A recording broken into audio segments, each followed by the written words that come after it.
Serikali ya Iran imetangaza kusitisha mazungumzo yote yasiyo ya moja kwa moja na Marekani kupitia upatanishi, hatua inayoongeza mvutano mkubwa katika Mashariki ya Kati, huku mapigano kati ya Israel, Hezbollah na washirika wa Iran yakiendelea kuongezeka. Kwa mujibu wa shirika la habari la Tasnim lenye ukaribu na serikali ya Iran, timu ya mazungumzo ya Tehran imeamua kusimamisha mawasiliano yote yaliyokuwa yakifanyika kupitia wapatanishi baada ya Israel kuongeza operesheni zake za kijeshi ndani ya Lebanon. Iran imesema mashambulizi ya Israel nchini Lebanon ni ukiukwaji wa makubaliano ya usitishaji wa mapigano yaliyokuwa sehemu ya masharti ya mazungumzo ya amani kati ya Tehran na Washington. Kwa kuzingatia uhalifu unaoendelea wa utawala wa Kizayuni nchini Lebanon, timu ya mazungumzo ya Iran imesitisha mazungumzo na ubadilishanaji wa ujumbe kupitia wapatanishi, Tasnim iliripoti. Waziri wa mambo ya nje wa Iran, Abbas Araghchi, amesema ukiukwaji wowote wa usitishaji wa mapigano katika eneo moja unamaanisha makubaliano yote yamevunjwa, akiwajibisha Marekani pamoja na Israel kwa hali inayoendelea.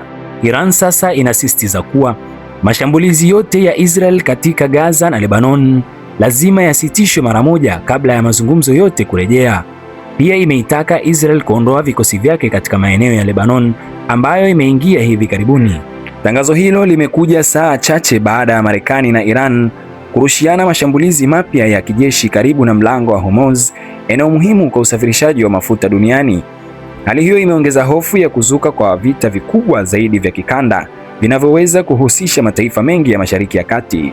Wakati huo huo, Iran na makundi yanayoiunga mkono katika Yemen, Lebanon na Iraq yameripotiwa kujadili uwezekano wa kuongeza shinikizo katika njia muhimu za usafirishaji wa baharini, ikiwemo mlango wa Hormuz na Bab el-Mandeb.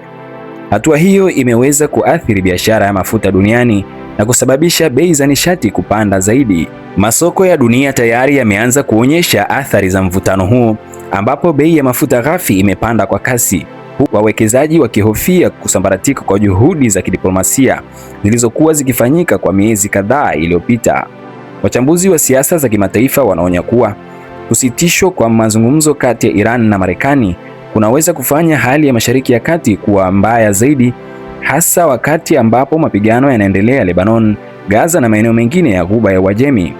Mpaka sasa Washington haijatoa tamko rasmi la kujibu uamuzi wa Iran kusitisha mazungumzo hayo. Hii ni NAJ TV, mimi ni Abdul Majid. Usisahau kusubscribe kwa taarifa zaidi za Mashariki ya Kati na duniani kwa ujumla.